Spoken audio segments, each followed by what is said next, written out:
حاضر ہے ہم زہرا، حاضر ہے ہم زہرا، حاضر ہے ہم زہرا، حاضر ہے ہم زہرا، حاضر ہے ہم زہرا، یا زہرا یا زہرا ہم باقی بنائیں گے، یا زہرا یا زہرا ہم باقی بنائیں گے، یا زہرا ہے وعدہ ہم باقی بنائیں گے، یا زہرا یا زہرا ہم باقی بنائیں گے، یا زہرا یا زہرا ہم باقی بنائیں گے۔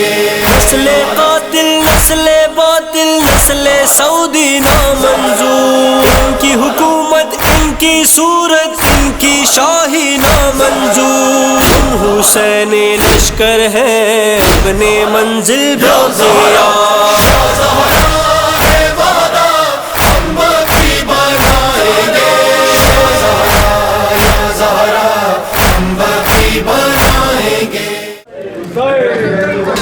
شکستہ ہے تربت شکستہ ہے، پہلو بھی شکستہ ہے، تربت شکستہ ہے، پہلو بھی شکستہ ہے، تربت شکستہ ہے، کیا حال یہ امت میں زہرا کا بنایا ہے، پہلو بھی شکستہ ہے، تربت شکستہ ہے، پہلو بھی شکستہ ہے، تربت شکستہ ہے، خاتون کوئی تم سے یوں دور نہیں دیکھی، ایسی کوئی دنیا میں مسدود نہیں دیکھی، 18 برس میں ہی لگتی جو ضعیفہ ہے، پہلو کی شکستہ ہے، تربت کی شکستہ ہے، پہلو کی شکستہ ہے، تربت کی شکستہ ہے، مہدی سے کوئی پوچھے کیا عمر پہ گزرتی ہے، آواز بقیہ سے جب رونے کی آتی ہے، آنکھوں سے لہو رو کر وہ بھی یہی کہتا ہے، پہلو کی شکستہ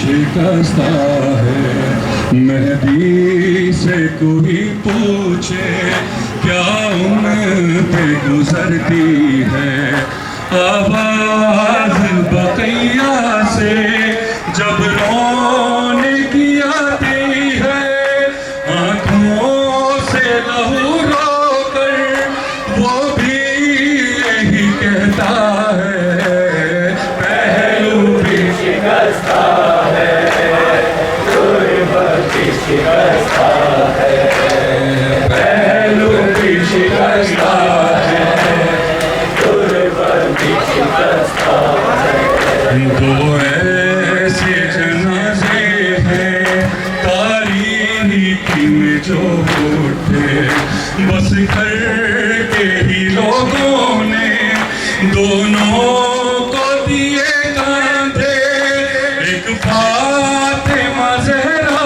ہے، ایک بالی سکینہ ہے، پہلو کی شکستہ ہے، تربت کی شکستہ ہے۔ اور آج نظام جنت البقیع کے حوالے سے شاعر انقلاب جناب جوش ملیح آبادی صاحب کا کلام نظمی انداز میں پیش کر رہا ہوں۔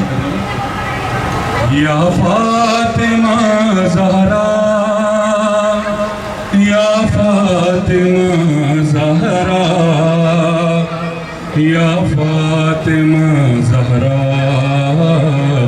توڑا ہے نجدیوں نے مزار بطول کو،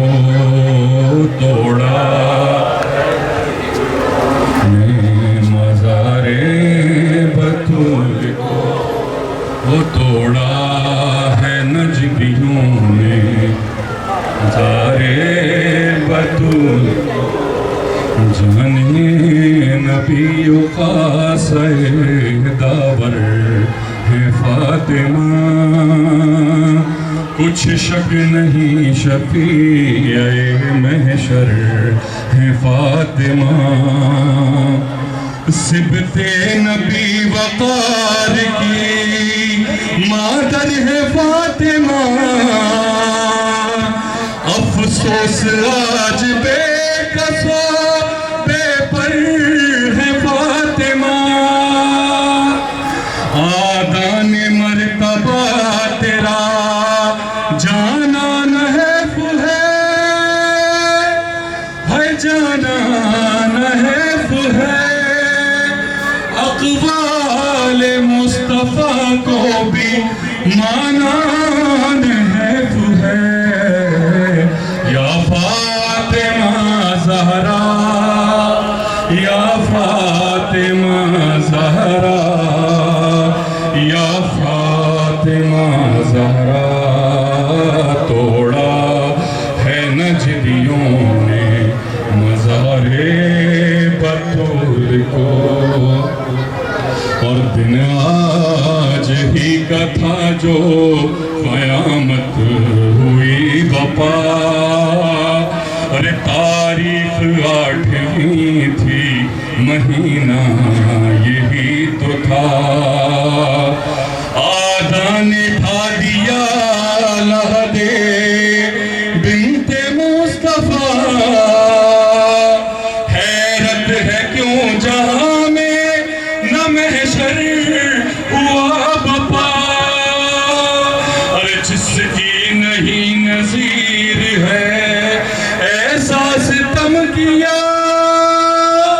ہاں ایسا ستم کیا، ان ناشتیوں نے کعبہ ایمان کو ڈھا دیا، یا فاطمہ زہرا، ربا سے نامدار مدینے کو جلد آؤ، مولا علی کے واسطے تیری نوب دکھاؤ، آدھا کو ذوالفقار کا جلدی مزہ چکھاؤ، ان ظالموں کو زور ید اللہ اب دکھاؤ، توہین کی ہے آپ کے ماں کے مزار کی، ہم کے مزار کی، لعنت ہو اہل نجد پہ پروردگار کی، یا فاطمہ، اور آئے تاجیل ظہور امام زمانہ بلندر صلوات۔ بسم اللہ الرحمن الرحیم، اما بعد فقد قال اللہ تبارک و تعالی فی محکم کتابہ المجید وفرقان الحمید وقال والحق وهو اصدق القائلین، بسم اللہ الرحمن الرحیم، وسيعلم الذين ظلموا أي منقلب ينقلبون، وقال الرسول صلی اللہ علیہ وآلہ وسلم إني تارك فيكم الثقلين كتاب الله وآياته ما إن تمسكتم بهما لن تضلوا أبدا، أما بعد قال أمير المؤمنين عليه الصلاة والسلام كون للظالم خصما وللمظلوم عونا۔ عزیزان محترم مومنین کرام، آج 8 شوال یوم انہدام جنت البقیع ہے۔ بچوں کے لیے، ان کو سمجھانے کے لیے، اس وقت اس صدی میں 2 ایسے ناسور ہیں۔ ایک ناسور وہ ہے جو اسلام کے قلب پہ لگایا گیا ہے، جو اندرونی طور پر ہے، وہ ہے ناسور اہل نجد، اور ایک ناسور وہ پھوڑا وہ ہے جو اوپر سے لگایا گیا ہے، وہ ہے اہل یہود. ان دو ناسوروں کی وجہ سے آج دنیا میں آپ دیکھ رہے ہیں کہ ایک طرف غزہ پر چھوٹے چھوٹے فلسطین جو کہ خود ایک چھوٹی سی آبادی ہے, مختصر سی آبادی ہے, اس کے چھوٹے چھوٹے سے شہر ہیں, کس طریقے سے ایک سپر پاور کے سائے میں رہ کر منحوس اسرائیل جو ہے مقابلہ نہیں کر رہا. مقابلہ وہ ہوتا ہے جب سامنے والا برابر ہو. سامنے والا جب برابر ہوتا ہے تو اسے مقابلہ کہا جاتا ہے. یہ تو ظلم اور تعدی ہے, یہ حدود سے, اپنی طاقت سے تجاوز ہے. اور طاقت وہ چیز ہے اگر اہل حق کے پاس ہوتی ہے تو صبر سے کام لیا جاتا ہے. جس طرح مولا کائنات ائمہ معصوم علیہ السلام جناب ختم مرتبہ صلی اللہ علیہ وسلم نے فتح مکہ کر کے بتا دیا تو کوئی طاقت ہے, لیکن آج بھی ہم نے معاف کر دیا. اور یہ تک کہا کہ فلاں کے گھر میں بھی اگر جا کے کوئی پناہ لے گا, یہ مقصد یہ تھا کہنے کا وہ اتنا بڑا دشمن تھا اسلام کا, لیکن آج اس دشمن کے گھر میں بھی اگر کوئی پناہ لے گا تو میں اسے بھی معاف کر دوں گا.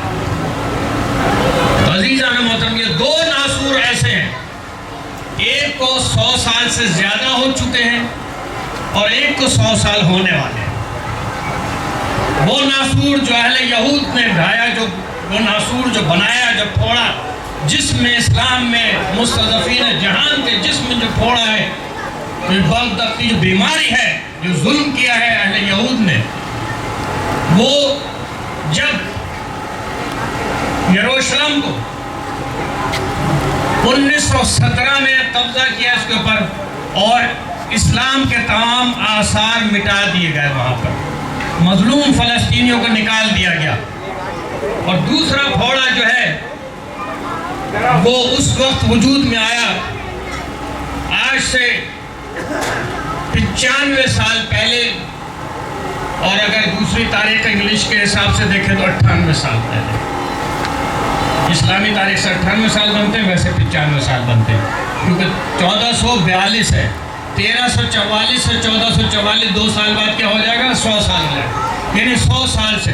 لیکن اگر ہم دیکھیں وہ تو ہے اہل یہود, اہل کتاب تو تھے, اہل مکتب نہیں تھے, اہل اسلام نہیں تھے, وہ اہل کتاب تھے. ان کے سامنے اور بھی مکتب تھے, لیکن یہاں صرف اسلام تھا. اور جب اگر ہم اس چیز کو دیکھیں تو تمام مکاتب فکر کے بعد سوائے ابن تیمیہ اور عبد الوہاب کے بعد ایک نیا نظریہ لایا گیا. اس کی بھی وجہ سیاسی, اسے لوگ سمجھتے نہیں کہ وجہ کیا ہے. ایک نیا نظریہ لایا گیا کہ نہیں جناب, یہ شرک کی جگہیں ہیں, قبور, ان کے اوپر کوئی تعمیرات نہیں ہو سکتی, یہ بدعت ہے, یہ اسلام میں حرام ہے, یہ جائز نہیں ہے.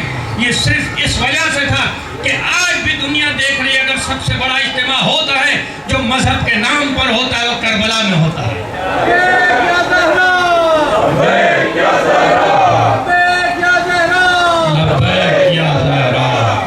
آج بھی اگر سب سے بڑا اجتماع ہوتا ہے, اگر دشمن لرزہ و اندام ہے, متزلزل ہو رہا ہے, اگر دشمن پریشان ہے تو وہ کس وجہ سے ہے, کیونکہ کربلا میں اتنا بڑا اجتماع دیکھ کے پریشان ہے کہ جب یہ کربلا میں پہنچ سکتا ہے یہ مجمع, تو یہ کہیں بھی آ سکتا ہے, یہ کہیں بھی آ سکتا ہے. اس لیے رہبر معظم نے کہا سنصلی فی البیت المقدس, انشاءاللہ ہم بیت المقدس میں نماز ادا کریں گے. اور کس سے کہا تھا یہ بھی یاد رکھیے, اہل سنت کا وفد آیا تھا لبنان سے, اہل سنت کا وفد آیا تھا فلسطین سے, ملنے کے لیے آیا تھا, جنہوں نے کہا امام خامنہئی آپ رہبر ہیں ہمارے, کیونکہ انہوں نے دنیا کو آزما لیا.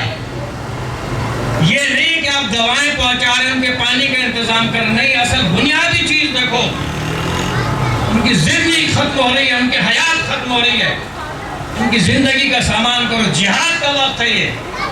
آپ اگر جہاد کے لیے آج بقول امام خمینی رحمۃ اللہ علیہ کے ایک بالٹی بھی اگر پانی ڈالی جائے تو اسرائیل کا وجود ختم ہو جائے گا. کہاں ہے مسلمان؟ یہ زراعت خارجہ سے کچھ ہونے والا نہیں ہے. بڑی بڑی تجارتیں اسرائیل کے ساتھ وابستہ ہیں, بڑے بڑے سفارت خانے کھولے گئے ہیں. یہ منافقت ہے فلسطینیوں کے ساتھ. اگرچہ دنیا جانتی کہ ہماری بہت ہی کم تعداد فلسطین میں اہل بیت کے ماننے والے چند % ہیں. باقی سارے جو ہیں 95% سے زیادہ ہمارے دوسرے اہل مکتب کے لوگ جو ہیں موجود ہیں وہاں پر. لیکن کیونکہ ہم اہل بیت کے ماننے والے، محمد کے ماننے والے، اس لیے میرے مولا کائنات نے کہہ دیتا ہے اے حسن حسین ابو حنیفہ حنفیہ تمام کے تمام اصحاب کو بلا کر، اپنی اولاد کو بلا کر اور پردے میں ازواج کو بلا کر اپنی بیٹیوں کے سامنے کہہ دیتا ہے دیکھو یاد رکھو ہمیشہ قریب اگر ظلم ہو رہا ہو مظلوم کے ساتھ، یہ مت دیکھنا کہ کون ہے، یہ دیکھنا کہ یہ مظلوم ہے، ان کا ساتھ دینا. آج ہم یہ نہیں دیکھ رہے. اگر عیسائیوں کے اوپر بھی ظلم ہوگا تو آج بھی یہ شیعت ان کے ساتھ کھڑی ہوئی ہے. اس لیے جب آیت اللہ خمینی، امام خمینی کا نمائندہ آیت اللہ تسخیری جب ایران میں موجود تھا، جب وہ افریقہ گئے ہیں اور وہاں کے لوگوں سے ملے ہیں تو وہاں کے لوگوں نے جو حبشی تھے، حبشی کہہ رہے ہیں کہ ہم آپ کہاں سے آئے؟ کہا میں ایران سے آیا ہوں. آپ آیت اللہ خمینی سے ملے ہیں؟ کہا ہاں میں تو ملتا رہتا ہوں، خبرگان کے نمائندے تھے، میں تو ملتا رہتا ہوں. کہا کہ آپ نے کبھی ان سے مصافحہ کیا؟ ہاں مصافحہ کیا. بس کہا کہ آپ اپنا ہاتھ بڑھائیں، ہمارے لیے پوپ خمینی ہے، یہ نہیں ہے. تو یہ عزیزان محترم کیوں کہ اہل بیت کا درس یہ ہے کہ مظلوم کا ساتھ دینا، مظلوم کہیں بھی ہو، کسی بھی شکل میں ہو، کسی بھی صورت میں ہو، کسی بھی وقت میں. آج بھی اگر یہودیت پہ بھی ظلم اگر مظلوم ہوں گے تو شیعت ان کا ساتھ دے گی. عیسائیوں پہ ہوگا شیعت ان کا ساتھ دے گی. کیا پاکستان میں عیسائیوں پر ظلم نہیں ہوا؟ کیا شیعوں نے احتجاج نہیں کیا؟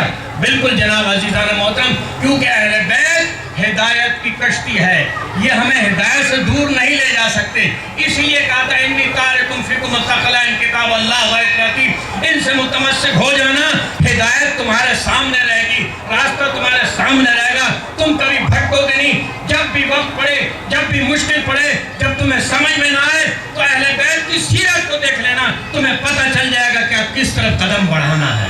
اہل بیت نے ہمیں درس دیا. اسی لیے اللہ کے رسول نے کہا کہ میں چھوڑ کے جا رہا ہوں تمہارے درمیان. مولا کائنات نے اس لیے کہا کہ دیکھو ظالم کے ہمیشہ مخالف رہنا، مظلوم کا ہمیشہ ساتھ دینا. اور عزیزان محترم قبور کو جو ڈھانے کا معاملہ ہے، یہ سمجھتے کہ نہیں یہ بدعت ہے، یہ شرک ہے. عزیزان محترم نہیں. جب اصحاب کہف غار میں چلے گئے تو کیا قرآن مجید کی آیت کہتی ہے؟ کسی نے کہا کہ یہاں پر ہم مسجد بناتے ہیں، کسی نے کہا ہم یہاں پر مصلی بناتے ہیں، کیونکہ یہ وہ ہستیاں ہیں جن کو دیکھ کر خدا کی یاد آتی ہے. کربلا اگر کوئی جاتا ہے، نجف کوئی جاتا ہے، مسجد نبوی اگر کوئی جاتا ہے، جنت البقیع جاتا ہے، تو یہ خدا کے نمائندے ہیں، یہ اولیاء اللہ ہیں. ان کو دیکھ کے تو خدا یاد آتا ہے. قرآن نے خود کہا کہ تم اللہ کو خود تو نہیں دیکھ سکتے، لیکن خدا کی نشانیوں کو دیکھو گے تو اللہ تک پہنچ جاؤ گے. تو ان سے بڑی نشانیاں کائنات میں کون سی جو اللہ تک پہنچائیں گے؟ ان سے بڑی کون سی نشانیاں ہیں؟ تو 100 سال پہلے، آج سے 98 سال پہلے انہدام کیا گیا. اور یہ بات یاد رکھنا تھی کہ جب انہیں انہدام کیا، یہ کہہ کر کے یہاں پر جو بدعت ہو رہی ہے، یہ شرک ہو رہا ہے. شرک کیا ہے؟ کسی کو خدا کے برابر قرار دے دینا، اس کو ویسے ہی سمجھنا جیسا خدا دینے والا ہے. کسی کا یہ نظریہ نہیں ہے، شیعت ہو یا اہل کتاب کوئی بھی ہو، دوسرے ہمارے مکتب فکر ہو، کسی کا یہ نظریہ نہیں ہے. اگر کوئی یہ نظریہ رکھتا ہے تو وہ واقعی شرک کرتا ہے. کیونکہ رسول خدا کی حدیث ہے اور اہل سنت کے پاس بھی ہے، ہمارے پاس بھی ہے. جب ایک شخص نے آ کر کہا کہ میرے والدین جو ہے دنیا سے گزر چکے ہیں، تو آپ نے کہا کہ جاؤ والدین کی قبر پر جاؤ اور جا کر دعا مانگو اور سورہ نزلنا پڑھو، ہاتھ رکھ کر قبر پر دعا مانگو اور کہو کہ اے بار اللہ اس صاحب قبر کے صدقے میں میری مشکلات کو حل فرما. تو جہاں اہل بیت دفن ہوں، جہاں پر اہل بیت ہوں، جناب عبداللہ ابن عبد المطلب رسول کریم صلی اللہ علیہ وسلم کے والد گرامی، آج سے 50 سال پہلے انہوں نے اس جگہ کو، مقام کو کہ جہاں پر وہ دفن تھے، اس کو جب مسمار کر دیا تو معجزہ الہی دیکھیں، ایک سوراخ رہ گیا وہاں پر. اس سوراخ سے جناب عبداللہ کی قبر نظر آئی، آپ کی لاش نظر آئی اور میت ایسی تھی جیسی تر و تازہ. وہ نجدی پریشان ہو گئے اور وہاں سے ان کو شفٹ کرنا پڑا اور انہیں منتقل کر دیا جناب ختم مرتبت کے والد محترم کو جنت البقیع نے. لیکن یہ سمجھتے تھے کہ آج اگر ہم نے منع کیا تو یہ پورا عالم اسلام ہمارا مخالف ہو جائے گا. لیکن افسوس یہ ہے کہ جب اہل بیت کے